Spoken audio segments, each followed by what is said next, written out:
Gel ona ilimiz, günümüz, halkımız. İlim günüm bolmasa, ayım günüm doğmasın diye.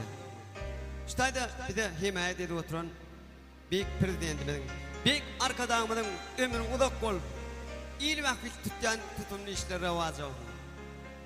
Bir neyse ağalarımız için her kaydıma hormat koyup verin, her kaydıma sarp koyup verin, yigitler ağalarımız için 7 yaştan 70 yaşa hormatla oturan ağalar için go aydınlarıyla devam eder. Şutayda bizim Ustad Halifamız, Ustad Sadan namı Hoca Şarif'ın bize sağdan alayım verir.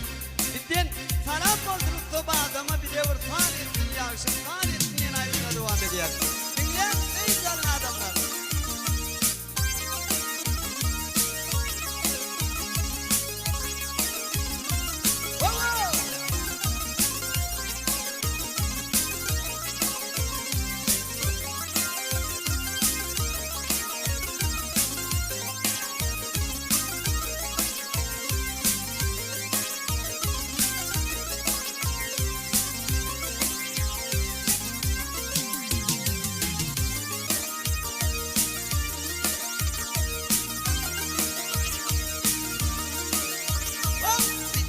Salam bolsun Ustad'ım Bizden salam bolsun Ustad'ım Bir de var saadettin, yaşı saadettin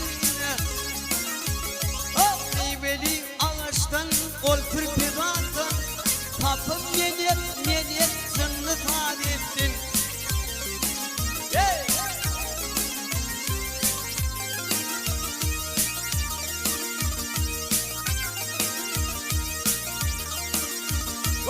Yerden yerinden bilip bağlasın Bak yerden yerinden bilip bağlasın Ay kapı uçup metin yaşı bağlasın Ağlasın ay bilin ağlasın Bak tekerler tüytüyün sırrı sadetsin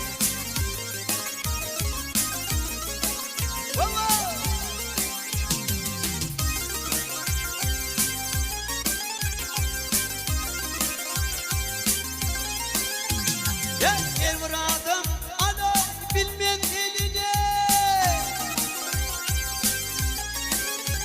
Bak gel muradım alay bilmem eline Gel vurma uşuk düşüp bilmem diline